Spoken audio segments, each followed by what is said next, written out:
ਸ਼੍ਰੀ ਮੁਕਤਸਰ ਸਾਹਿਬ ਦੇ ਵਿੱਚ ਇੱਕ ਕੇਸ ਦਰਜ ਕੀਤਾ ਜਾਂਦਾ ਹੈ। ਐਨਡੀਪੀਐਸ ਐਕਟ ਦਾ ਉਹ ਕੇਸ ਹੁੰਦਾ ਹੈ। ਨਸ਼ੀਲੀਆਂ ਗੋਲੀਆਂ ਇੱਕ ਵਿਅਕਤੀ ਤੋਂ ਬਰਾਮਦ ਹੁੰਦੀਆਂ ਨੇ। ਕੋਰਟ ਨੇ ਇਸ ਚੀਜ਼ ਨੂੰ ਬੜੀ ਸੀਰੀਅਸਲੀ ਲੈਂਦੇ ਹੋਏ DGP Punjab, home secretary, SSP Muktsar ਨੂੰ ਬੁਲਾਇਆ ਸੀ ਕਿ ਤੁਸੀਂ ਇਹ ਦੱਸੋ ਕਿ ਗਵਾਹੀਆਂ ਕਿਉਂ ਨਹੀਂ ਹੋ ਰਹੀਆਂ। ਤਾਂ ਇਸ ਗੱਲ ਦਾ ਡੀਜੀਪੀ ਸਾਹਿਬ ਕੋਲੇ ਕੋਈ ਜਵਾਬ ਨਹੀਂ ਸੀਗਾ। ਡੀਜੀਪੀ ਪੰਜਾਬ ਨੇ ਇਹ ਕਿਹਾ ਕਿ ਅਸੀਂ ਰਿਕਵਰੀਜ਼ ਕਰ ਰਹੇ ਹਾਂ, ਅਸੀਂ 40,000 ਕੇਸ ਵੀ ਦਰਜ ਕਰਤਾ ਪੰਜਾਬ ਦੇ ਵਿੱਚ। ਤਾਂ ਮਾਨਯੋਗ ਕੋਰਟ ਨੇ ਕਿਹਾ ਕਿ that is your duty. Court ਨੂੰ ਐਵੇਂ ਕਿਉਂ ਕਹਿਣਾ ਪਿਆ, ਜੱਜ ਸਾਹਿਬ ਨੂੰ ਐਵੇਂ ਕਿਉਂ ਕਹਿਣਾ ਪਿਆ ਕਿ ਤੁਹਾਡੇ ਸਾਰੀਆਂ ਚੀਜ਼ਾਂ ਨੂੰ ਦੇਖ ਕੇ ਇੱਦਾਂ ਜਾਪਦਾ ਹੈ ਕਿ ਪੁਲਿਸ ਤੇ ਡਰੱਗ ਮਾਫੀਆ ਮਿਲਿਆ ਹੋਇਆ ਹੈ। ਜੋ ਵੀ ਦਲੀਲਾਂ ਸੀ ਜਿਹੜੀਆਂ ਉਹਨਾਂ ਨੇ ਆਪਣੀ ਦੇਣ ਦੀ ਕੋਸ਼ਿਸ਼ ਕੀਤੀ, ਕੋਰਟ ਨੇ ਸਾਰੀਆਂ ਡਿਕਲਾਈਨ ਕਰ ਦਿੱਤੀਆਂ ਤੇ ਕੋਰਟ ਉਹਨਾਂ ਦੀਆਂ ਦਲੀਲਾਂ ਤੋਂ ਸੈਟੀਸਫਾਈਡ ਨਹੀਂ ਹੋਈ। ਕਿ ਜਦੋਂ ਐਫਆਈਆਰ ਦਰਜ ਹੋ ਜਾਂਦੀ ਹੈ ਉਸ ਤੋਂ ਬਾਅਦ ਸਾਰੇ ਜਿੰਨੇ ਵੀ ਜ਼ਿਆਦਾਤਰ ਐਨਡੀਪੀਐਸ ਕੇਸਾਂ 'ਚ ਆਫੀਸ਼ੀਅਲ ਵਿਟਨੈਸ ਹੁੰਦੇ ਆ ਜਿਹੜੇ ਕਿ ਪੁਲਿਸ ਮੁਲਾਜ਼ਮ ਹੀ ਹੁੰਦੇ ਆ, ਤੇ ਉਹ ਕੋਰਟ 'ਚ ਗਵਾਹੀ ਦੇਣ ਕਿਉਂ ਨਹੀਂ ਆਉਂਦੇ? ਕਿਉਂ ਉਹ ਡਿਲੇ ਕਰ ਰਹੇ ਆ ਟਰਾਇਲ? ਕਿਉਂ ਇਸ ਚੀਜ਼ ਤੇ ਸਖਤੀ ਨਾਲ ਦੇਖਿਆ ਜਾਵੇ ਕਿ ਵਾਚਿਆ ਜਾਵੇ ਕਿ ਕੋਈ ਨੈਕਸਸ ਤਾਂ ਨਹੀਂ, ਉਹ ਮਿਲੇ ਹੋਏ ਤਾਂ ਨਹੀਂ ਡਰੱਗ ਪੈਡਲਰਸ ਨਾਲ। ਐਨਡੀਪੀਐਸ ਦੇ ਅੰਡਰ ਗ੍ਰਿਫਤਾਰੀ ਨਹੀਂ ਹੋ ਰਹੀ, ਰਿਕਵਰੀ ਨਹੀਂ ਹੋ ਰਹੀ, ਤਾਂ ਤੁਸੀਂ ਇੱਕ ਲਿਮਿਟ ਕਿਉਂ ਸੈੱਟ ਕਰਦੇ ਹੋ ਕਿ ਇੰਨੇ ਐਫਆਈਆਰ ਚਾਹੀਦੀ ਹੈ? ਇਹਦਾ ਮਤਲਬ ਤੁਸੀਂ ਫਾਲਸ ਇੰਪਲੀਕੇਸ਼ਨ ਕਰੋਗੇ। ਸਾਲ 2020 ਦੇ ਵਿੱਚ ਥਾਣਾ ਲੰਬੀ ਸ਼੍ਰੀ ਮੁਕਤਸਰ ਸਾਹਿਬ ਦੇ ਵਿੱਚ ਇੱਕ ਕੇਸ ਦਰਜ ਕੀਤਾ ਜਾਂਦਾ ਹੈ। ਐਨਡੀਪੀਐਸ ਐਕਟ ਦਾ ਉਹ ਕੇਸ ਹੁੰਦਾ ਹੈ। ਨਸ਼ੀਲੀਆਂ ਗੋਲੀਆਂ ਇੱਕ ਵਿਅਕਤੀ ਤੋਂ ਬਰਾਮਦ ਹੁੰਦੀਆਂ ਨੇ ਔਰ ਉਸ ਦੇ ਉੱਤੇ ਕੇਸ ਦਰਜ ਕਰ ਦਿੱਤਾ ਜਾਂਦਾ ਹੈ, ਜਿਸ ਤੋਂ ਬਾਅਦ ਕੋਰਟ ਦੇ ਵਿੱਚ ਕਾਰਵਾਈ ਸ਼ੁਰੂ ਹੁੰਦੀ ਹੈ। ਪਰ 3 ਸਾਲ ਬੀਤਣ ਤੋਂ ਬਾਅਦ ਵੀ ਕਿਸੇ ਵੀ ਤਰੀਕੇ ਦੇ ਨਾਲ ਉਸ ਕਾਰਵਾਈ ਨੂੰ ਸਿਰੇ ਨਹੀਂ ਚੜਾਇਆ ਜਾਂਦਾ, ਜਿਸ ਤੋਂ ਬਾਅਦ ਜਿਹੜਾ ਦੋਸ਼ੀ ਹੁੰਦਾ, ਜਿਸ ਦੇ ਉੱਤੇ ਇਲਜ਼ਾਮ ਲੱਗਦੇ ਨੇ ਕਿ ਇਸ ਦੇ ਉੱਤੋਂ ਗੋਲੀਆਂ ਬਰਾਮਦ ਹੋਈਆਂ ਨੇ, ਉਹਨਾਂ ਦੇ ਵਕੀਲ ਬਲਕਰਨ ਔਲਖ ਉਹਨਾਂ ਦੇ ਵੱਲੋਂ ਲਗਾਤਾਰ ਕੋਰਟ ਦੇ ਵਿੱਚ ਸਵਾਲ ਚੁੱਕੇ ਜਾਂਦੇ ਨੇ। ਤਾਂ ਫਿਰ ਜੱਜ ਸਾਹਿਬ ਦੇ ਵੱਲੋਂ ਪੰਜਾਬ ਡੀਜੀਪੀ ਔਰ ਸੈਕਟਰੀ ਹੋਮ ਅਫੇਅਰਸ ਨੂੰ ਤਲਬ ਕੀਤਾ ਜਾਂਦਾ ਹੈ ਕਿ ਆਓ ਤੁਸੀਂ ਆ ਕੇ ਕੋਰਟ ਦੇ ਵਿੱਚ ਆਪਣਾ ਪੱਖ ਰੱਖੋ। ਅੱਜ ਉਸ ਕੇਸ ਦੇ ਵਿੱਚ ਸੁਣਵਾਈ ਹੋਈ ਹੈ। ਸਾਡੇ ਨਾਲ ਐਡਵੋਕੇਟ ਬਲਕਰਨ ਔਲਖ ਹੋਣੀ ਮੌਜੂਦ ਨੇ, ਗੱਲਬਾਤ ਕਰਦੇ ਹਾਂ। ਔਲਖ ਸਾਹਿਬ, ਸਾਲ 2020 ਦੇ ਵਿੱਚ ਇੱਕ ਮਾਮਲਾ ਦਰਜ ਹੋ ਜਾਂਦਾ ਹੈ। 3 ਸਾਲ ਲੱਗ ਗਏ ਇਸ ਕੇਸ ਦੇ ਵਿੱਚ ਕਾਰਵਾਈ ਹੁੰਦੇ ਹੋਏ ਔਰ ਅਜੇ ਤੱਕ ਉਸ ਨੂੰ ਕੋਈ ਸਿਰੇ ਨਹੀਂ ਚੜਾਇਆ ਗਿਆ। ਹਾਂਜੀ ਬਿਲਕੁਲ ਜੀ, ਇਹਦੇ ਵਿੱਚ 2020 ਦੇ ਵਿੱਚ ਐਫਆਈਆਰ ਦਰਜ ਹੋਈ, 2021 ਦੇ ਵਿੱਚ ਚਲਾਨ ਪੇਸ਼ ਹੋਇਆ। ਚਲਾਨ ਦੇ ਵਿੱਚ 20 ਗਵਾਹ ਰੱਖੇ ਗਏ ਜਿਹੜੇ ਕਿ ਸਾਰੇ ਪੁਲਿਸ ਮੁਲਾਜ਼ਮ ਸੀ, ਆਫੀਸ਼ੀਅਲ ਗਵਾਹ ਸੀਗੇ। ਲੇਕਿਨ 2021 ਤੋਂ ਬਾਅਦ 2023 ਟਿਲ ਡੇਟ ਸਿਰਫ ਇੱਕ ਗਵਾਹ ਜਿਹੜਾ ਹੈ ਉਹਦੀ ਗਵਾਹੀ ਹੁੰਦੀ ਹੈ ਕੋਰਟ ਦੇ ਵਿੱਚ, ਦੂਜੇ ਕੋਈ ਗਵਾਹ ਨਹੀਂ ਆਉਂਦਾ। ਸਾਰੇ ਜ਼ਿਮਨੀ ਆਰਡਰ ਔਨ ਰਿਕਾਰਡ ਹੈ, ਜਿਹਦੇ ਵਿੱਚ ਸੰਮਨ ਵੀ ਇਸ਼ੂ ਕੀਤੇ ਗਏ ਹੈ, ਸ਼ੋਰਟੀ ਬੌਂਡ ਵੀ ਲਏ ਗਏ ਆ ਪੁਲਿਸ ਤੋਂ। ਤੇ ਕੋਰਟ ਨੇ ਇਸ ਚੀਜ਼ ਨੂੰ ਬੜੀ ਸੀਰੀਅਸਲੀ ਲੈਂਦੇ ਹੋਏ DGP Punjab, home secretary, SSP Muktsar ਨੂੰ ਬੁਲਾਇਆ ਸੀ ਕਿ ਤੁਸੀਂ ਇਹ ਦੱਸੋ ਕਿ ਗਵਾਹੀਆਂ ਕਿਉਂ ਨਹੀਂ ਹੋ ਰਹੀਆਂ। ਤੇ ਅੱਜ ਉਸ ਚੀਜ਼ ਨੂੰ ਲੈ ਕੇ ਡੀਜੀਪੀ ਪੰਜਾਬ ਨੂੰ ਡਾਇਰੈਕਸ਼ਨ ਵੀ ਦਿੱਤੀ ਗਈ ਹੈ ਕਿ ਤੁਸੀਂ ਇਹਦੇ ਵਿੱਚ ਆਪਣਾ ਸਪੈਸੀਫਿਕ ਐਫੀਡੇਵਿਟ ਫਾਈਲ ਕਰੋ। ਡਿਟੇਲ ਦੇ ਵਿੱਚ ਸਮਝਣਾ ਚਾਹਾਂ ਕਿ ਜਦੋਂ ਅੱਜ ਕੇਸ ਦੀ ਸੁਣਵਾਈ ਹੁੰਦੀ ਹੈ ਤਾਂ ਕੀ ਤਕਰੀਰਾਂ ਕੀ ਹੁੰਦੀਆਂ ਨੇ, ਕੀ ਗੱਲਬਾਤ ਹੁੰਦੀ ਹੈ, ਔਰ ਇਹ ਵੀ ਨਿਕਲ ਕੇ ਸਾਹਮਣੇ ਆ ਰਿਹਾ ਕਿ ਅੱਜ ਜੱਜ ਦੇ ਵੱਲੋਂ ਬਹੁਤ ਸਖਤ ਟਿੱਪਣੀਆਂ ਜਿਹੜੀਆਂ ਨੇ ਉਹ ਸਰਕਾਰ ਨੂੰ ਕੀਤੀਆਂ ਗਈਆਂ। ਜੀ ਬਿਲਕੁਲ ਡੀਜੀਪੀ ਪੰਜਾਬ ਹੈੱਡ ਹੈ ਸਾਡੇ ਪੰਜਾਬ ਦੇ, ਸਾਰਾ ਡਿਪਾਰਟਮੈਂਟ ਉਹਨਾਂ ਦੇ ਕੰਟਰੋਲ 'ਚ ਹੈ। ਤੇ ਇਸ ਨੂੰ ਮੱਦੇਨਜ਼ਰ ਰੱਖਦੇ ਹੋਏ ਜੱਜ ਸਾਹਿਬ ਨੇ ਕੁਐਸਚਨ ਕੀਤਾ ਡੀਜੀਪੀ ਨੂੰ ਕਿ ਕਿਉਂ ਨਹੀਂ ਗਵਾਹੀਆਂ ਦੇਣ ਆ ਰਹੇ, ਜਦੋਂ ਕਿ ਉਹ ਸਾਰੇ ਪ੍ਰੋਸੀਕਿਊਸ਼ਨ ਦੇ ਵਿਟਨੈਸ ਹੈ, ਸਾਰੇ ਪੁਲਿਸ ਮੁਲਾਜ਼ਮ ਹੈ ਔਰ ਉਸ ਚੀਜ਼ ਨੂੰ ਬੜੀ ਅੱਛੀ ਤਰ੍ਹਾਂ ਸਮਝਦੇ ਨੇ ਉਹ ਕੋਰਟ ਦੀ ਪ੍ਰੋਸੀਡਿੰਗਸ ਨੂੰ ਤੇ ਉਸ ਹੋਰ ਸਾਰੇ ਸਿਸਟਮ ਨੂੰ ਉਹ ਸਮਝਦੇ ਆ, ਫਿਰ ਵੀ ਉਹ ਗਵਾਹੀ ਦੇਣ ਕਿਉਂ ਨਹੀਂ ਆਉਂਦੇ? ਤਾਂ ਇਸ ਗੱਲ ਦਾ ਡੀਜੀਪੀ ਸਾਹਿਬ ਕੋਲੇ ਕੋਈ ਜਵਾਬ ਨਹੀਂ ਸੀਗਾ ਤੇ ਉਹਨਾਂ ਨੂੰ ਇਸ ਲਈ ਕਿਹਾ ਗਿਆ ਕਿ ਤੁਸੀਂ ਐਫੀਡੇਵਿਟ ਫਾਈਲ ਕਰੋ ਕਿ ਲਾਸਟ 2 ਸਾਲ ਦੇ ਵਿੱਚ ਜਿੰਨਾ ਕੇਸਾਂ ਦੇ ਐਨਡੀਪੀਐਸ ਦੇ ਕੇਸਾਂ ਦੇ ਵਿੱਚ ਚਲਾਨ ਪੇਸ਼ ਹੋ ਗਏ ਆ, ਉਹਨਾਂ 'ਚ ਗਵਾਹੀਆਂ ਕਿੰਨੀਆਂ ਹੋ ਗਈਆਂ, ਜੇ ਹੋ ਕੇ ਨਹੀਂ ਹੋਈਆਂ ਤਾਂ ਕਿਉਂ ਨਹੀਂ ਹੋ ਰਹੀਆਂ। ਇਸ ਚੀਜ਼ ਨੂੰ ਲੈ ਕੇ ਐਫੀਡੇਵਿਟ ਫਾਈਲ ਕਰਨ ਨੂੰ ਕਿਹਾ ਗਿਆ। ਤਾਂ ਇਹ ਕੀ ਗੱਲ ਹੋਈ ਕਿ ਉਦੋਂ ਜਦੋਂ ਡੀਜੀਪੀ ਪੰਜਾਬ ਵੱਲੋਂ ਕਿਹਾ ਗਿਆ ਕਿ ਅਸੀਂ ਤਾਂ ਕਾਰਵਾਈ ਕਰ ਰਹੇ ਹਾਂ, ਤਾਂ ਕੋਰਟ ਦੇ ਵੱਲੋਂ ਇਹ ਗੱਲ ਕਹੀ ਗਈ ਕਿ ਇਹਦਾ ਤੁਹਾਡਾ ਕੰਮ ਹੈ, ਤੁਸੀਂ ਕਰਨਾ ਹੈ, ਪਰ ਉਸ ਦੇ ਵਿੱਚ ਤੁਸੀਂ ਗਵਾਹੀਆਂ ਕਿੰਨੀਆਂ ਪਵਾ ਰਹੇ ਹੋ, ਕੀ ਐਕਸ਼ਨ ਲੈ ਰਹੇ ਹੋ, ਉਸ ਦੀ ਤੁਸੀਂ ਜਾਣਕਾਰੀ ਦਿਓ। ਜੀ ਬਿਲਕੁਲ, ਡੀਜੀਪੀ ਪੰਜਾਬ ਨੇ ਇਹ ਕਿਹਾ ਕਿ ਅਸੀਂ ਰਿਕਵਰੀਜ਼ ਕਰ ਰਹੇ ਹਾਂ, ਅਸੀਂ 40,000 ਕੇਸ ਵੀ ਦਰਜ ਕਰਤਾ ਪੰਜਾਬ ਦੇ ਵਿੱਚ। ਤਾਂ ਮਾਨਯੋਗ ਕੋਰਟ ਨੇ ਕਿਹਾ ਕਿ that is your duty, you are duty bound to do this all things. So ਇਸ ਚੀਜ਼ ਦਾ ਕੋਈ ਇਹ ਨਹੀਂ ਹੈ ਕਿ ਜੇ ਤੁਸੀਂ ਰਿਕਵਰੀ ਕਰ ਰਹੇ ਹੋ, ਕੇਸ ਦਰਜ ਕਰ ਰਹੇ ਹੋ, ਲੇਕਿਨ ਉਹ ਕੇਸ ਦਾ ਰਿਜ਼ਲਟ ਕੀ ਹੈ, ਉਸ ਦਾ ਐਂਡ ਕੀ ਹੈ? ਉਹ ਕੇਸ ਜਦੋਂ ਕੋਰਟ ਦੇ ਵਿੱਚ ਚਲਾ ਜਾਂਦਾ, ਚਲਾਨ ਪੇਸ਼ ਹੋ ਜਾਂਦਾ, ਉਸ ਤੋਂ ਬਾਅਦ ਗਵਾਹੀ ਕਿਉਂ ਨਹੀਂ ਦਿੰਦੇ? ਉਸ ਕੇਸ ਨੂੰ ਜਿੰਨੀ ਜਲਦੀ ਹੋ ਸਕੇ ਉਸ ਨੂੰ ਟਰਾਇਲ ਨੂੰ ਖਤਮ ਕੀਤਾ ਜਾਣਾ ਚਾਹੀਦਾ।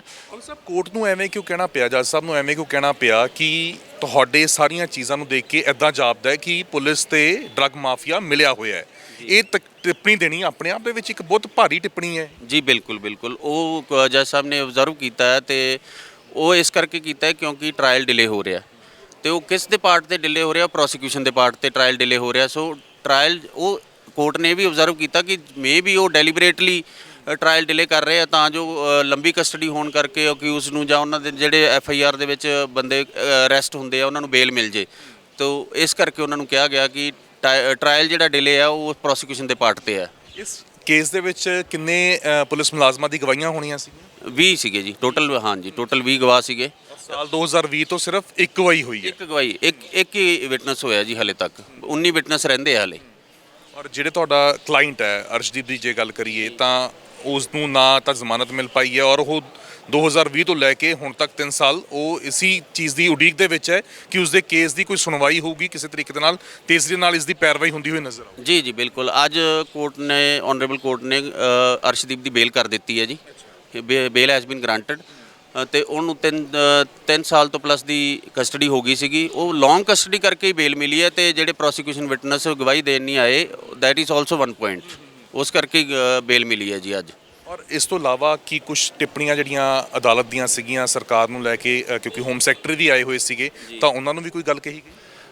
ਬੇਸਿਕਲੀ ਇਸ ਚੀਜ਼ ਤੇ ਜ਼ਿਆਦਾ ਜ਼ੋਰ ਦਿੱਤਾ ਗਿਆ ਕਿ ਜਦੋਂ ਐਫ ਆਈ ਆਰ ਦਰਜ ਹੋ ਜਾਂਦੀ ਹੈ ਉਸ ਤੋਂ ਬਾਅਦ ਸਾਰੇ ਜਿੰਨੇ ਵੀ ਜ਼ਿਆਦਾਤਰ ਐਨ ਡੀ ਪੀ ਐਸ ਕੇਸਾਂ 'ਚ ਆਫੀਸ਼ੀਅਲ ਵਿਟਨੈਸ ਹੁੰਦੇ ਆ ਜਿਹੜੇ ਕਿ ਪੁਲਿਸ ਮੁਲਾਜ਼ਮ ਹੀ ਹੁੰਦੇ ਆ ਤੇ ਉਹ ਕੋਰਟ 'ਚ ਗਵਾਹੀ ਦੇਣ ਕਿਉਂ ਨਹੀਂ ਆਉਂਦੇ, ਕਿਉਂ ਉਹ ਡਿਲੇ ਕਰ ਰਹੇ ਆ ਟਰਾਇਲ, ਕਿਉਂ ਇਸ ਚੀਜ਼ ਤੇ ਸਖਤੀ ਨਾਲ ਦੇਖਿਆ ਜਾਵੇ ਕਿ ਵਾਚਿਆ ਜਾਵੇ ਕਿ ਕੋਈ ਨੈਕਸਸ ਤਾਂ ਨਹੀਂ, ਉਹ ਮਿਲੇ ਹੋਏ ਤਾਂ ਨਹੀਂ ਡਰੱਗ ਪੈਡਲਰਸ ਨਾਲ। ਤੋਂ ਇਸ ਚੀਜ਼ ਨੂੰ ਬੜੀ ਉਹਨਾਂ ਨੇ ਬਰੀਕੀ ਨਾਲ ਦੇਖਣ ਨੂੰ ਕਿਹਾ। ਇੱਕ ਸਵਾਲ ਇਹ ਵੀ ਖੜਾ ਹੋ ਜਾਂਦਾ ਹਾਲ ਹੀ ਦੇ ਵਿੱਚ, ਤੁਹਾਡੇ ਵੀ ਧਿਆਨ ਦੇ ਵਿੱਚ ਆਇਆ ਹੋਊਗਾ, ਇੱਕ ਥਾਣੇ ਦੇ ਵੱਲੋਂ ਨੋਟਿਸ ਬਕਾਇਦਾ ਜਾਰੀ ਕੀਤਾ ਗਿਆ ਸੀ ਕਿ ਹਰ ਮਹੀਨੇ ਐਨਡੀਪੀਐਸ ਦਾ ਇੱਕ ਜਿਹੜਾ ਕੇਸ ਹੈ ਉਹ ਦਰਜ ਕੀਤਾ ਜਾਵੇ, ਗ੍ਰਿਫਤਾਰੀ ਪਾਈ ਜਾਵੇ। ਹਾਲਾਂਕਿ ਬਾਅਦ ਦੇ ਵਿੱਚ ਉਸ ਨੂੰ ਫਿਰ ਦਰੁਸਤ ਕੀਤਾ ਗਿਆ ਉਸ ਫਰਮਾਨ ਨੂੰ, ਉਹਦੇ ਵਿੱਚ ਕਿਹਾ ਕਿ ਐਨਡੀਪੀਐਸ ਐਕਟ ਦਾ ਕੇਸ ਜਾਂ ਕੋਈ ਇਹੋ ਜਿਹੀ ਰਿਕਵਰੀ ਜਿਹੜੀ ਹੈਗੀ ਹੈ ਉਹ ਸ਼ੋਅ ਕੀਤੀ ਜਾਵੇ। ਤਾਂ ਕੀ ਲੱਗਦਾ ਹੈ ਕਿ ਪ੍ਰੈਸ਼ਰ ਐਨਡੀਪੀਐਸ ਐਕਟ ਪਾਉਣ ਦਾ ਔਰ ਉਸ ਦੇ ਚਲਦਿਆਂ ਹੋਇਆਂ ਕਈ ਲੋਕਾਂ ਨੂੰ ਇਸ ਨੂੰ ਭੁਗਤਣਾ ਪੈ ਰਿਹਾ? ਸਰ ਉਹ ਜਿਹੜੀ ਜੀ ਤੁਸੀਂ ਚਿੱਠੀ ਦੀ ਗੱਲ ਕਰ ਰਹੇ ਹੋ ਡਿਸਟ੍ਰਿਕਟ ਫਰੀਦਕੋਟ ਦੀ ਹੈ ਜੀ। ਉਹ ਲੈਟਰ ਜਾਰੀ ਕੀਤੀ ਗਈ ਜਿਹਦੇ 'ਚ ਇਹ ਕਿਹਾ ਗਿਆ ਕਿ ਮੈਨੂੰ ਇੰਨੇ ਐਨਡੀਪੀਐਸ ਕੇਸ ਚਾਹੀਦੇ ਆ। ਸੋ ਉਹ ਵੀ ਕਿਤੇ ਨਾ ਕਿਤੇ ਇੱਕ ਪ੍ਰੈਸ਼ਰ ਕ੍ਰੀਏਟ ਕੀਤਾ ਹੈ। ਜੇ ਮੰਨ ਲਓ ਸਪੋਜ਼ ਕੋਈ ਐਨਡੀਪੀਐਸ ਦੇ ਅੰਡਰ ਗ੍ਰਿਫਤਾਰੀ ਨਹੀਂ ਹੋ ਰਹੀ, ਰਿਕਵਰੀ ਨਹੀਂ ਹੋ ਰਹੀ, ਤਾਂ ਤੁਸੀਂ ਇੱਕ ਲਿਮਿਟ ਕਿਉਂ ਸੈੱਟ ਕਰਦੇ ਹੋ ਕਿ ਇੰਨੇ ਐਫ ਆਈ ਆਰ ਚਾਹੀਦੀ ਹੈ? ਇਹਦਾ ਮਤਲਬ ਤੁਸੀਂ ਫਾਲਸ ਇੰਪਲੀਕੇਸ਼ਨ ਕਰੋਗੇ। ਉਹ ਲੈਟਰ ਆਪਣੇ ਆਪ 'ਚ ਇੱਕ ਸ਼ੋਅ ਕਰਦੀ ਹੈ ਕਿ ਕਿੰਨੀ ਫਾਲਸ ਇੰਪਲੀਕੇਸ਼ਨ ਹੋ ਰਹੀ ਹੈ। ਤੇ ਜਿਹੜੀ ਇਹ ਫਾਲਸ ਇੰਪਲੀਕੇਸ਼ਨ ਹੋ ਰਹੀ ਹੈ, ਰਾਈਟ ਹੈ ਜਾਂ ਰੋਂਗ ਹੈ, that has to be decided by the judicial courts ਤੇ ਬਟ ਉਹ ਜੁਡੀਸ਼ੀਅਲ ਕੋਰਟ 'ਚ ਗਵਾਹੀ ਦੇਣ ਆਉਣਗੇ ਤਾਂ ਉਹ ਜਸਟਿਸ ਮਿਲੂਗਾ। ਇਸ ਤੋਂ ਇਲਾਵਾ ਸਰਕਾਰ ਦਾ ਕੀ ਪੱਖ ਸੀਗਾ? ਸਰਕਾਰ ਦੇ ਵੱਲੋਂ ਕੀ ਦਲੀਲਾਂ ਦਿੱਤੀਆਂ ਗਈਆਂ? ਸਰ ਜੋ ਵੀ ਦਲੀਲਾਂ ਸੀ ਜਿਹੜੀਆਂ ਉਹਨਾਂ ਨੇ ਆਪਣੀ ਦੇਣ ਦੀ ਕੋਸ਼ਿਸ਼ ਕੀਤੀ, ਕੋਰਟ ਨੇ ਸਾਰੀਆਂ ਡਿਕਲਾਈਨ ਕਰ ਦਿੱਤੀਆਂ ਤੇ ਕੋਰਟ ਉਹਨਾਂ ਦੀਆਂ ਦਲੀਲਾਂ ਤੋਂ ਸੈਟੀਸਫਾਈਡ ਨਹੀਂ ਹੋਈ। ਸੋ therefore the court have asked DGP Punjab to file a specific affidavit regarding the NDPS cases। ਇਸ ਤੋਂ ਪਹਿਲਾਂ ਵੀ ਬਹੁਤ ਸਾਰੇ ਕੇਸਿਸ ਦੀ, ਡਰੱਗਸ ਦੇ ਕੇਸਿਸ ਦੇ ਵਿੱਚ ਸੁਣਵਾਈਆਂ ਹੋਈਆਂ ਹੋਣਗੀਆਂ, ਪਰ ਅਜਿਹੀ ਤਲਖ ਟਿੱਪਣੀਆਂ ਬਹੁਤ ਘੱਟ ਨਜ਼ਰ ਆਉਂਦੀਆਂ ਨੇ। ਇਹ ਜ਼ਰੂਰ ਕਹਿ ਦਿੱਤਾ ਜਾਂਦਾ ਕਿ ਤੁਸੀਂ ਕਰ ਕੀ ਰਹੇ ਹੋ, ਕੀ ਤੁਹਾਡੀ ਆਊਟਪੁੱਟ ਹੈਗੀ ਹੈ, ਕਰਕੇ ਦਿਖਾਓ।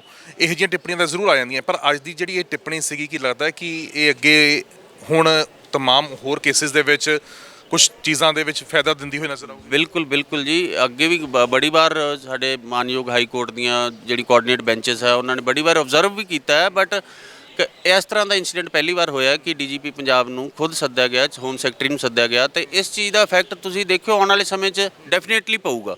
ਸਾਰੇ ਕੋਰਟ ਕੇਸਸ ਦੇ ਵਿੱਚ ਹੁਣ ਗਵਾਹੀਆਂ ਵੀ ਹੋਣਗੀਆਂ, ਲੋਕਾਂ ਨੂੰ ਰਿਲੀਫ ਵੀ ਮਿਲੂਗਾ, ਜਸਟਿਸ ਮਿਲੂਗਾ। ਐਟਲੀਸਟ ਅਸੀਂ ਇਹ ਕਹਿੰਦੇ ਹਾਂ ਵੀ ਅਸੀਂ ਨਿਆਂ ਮੰਗਦੇ ਹਾਂ, ਅਸੀਂ ਜਸਟਿਸ ਮੰਗਦੇ ਹਾਂ, ਟੈਂਪਲ ਆਫ ਜਸਟਿਸ ਕਹਿੰਦੇ ਹਾਂ ਅਸੀਂ।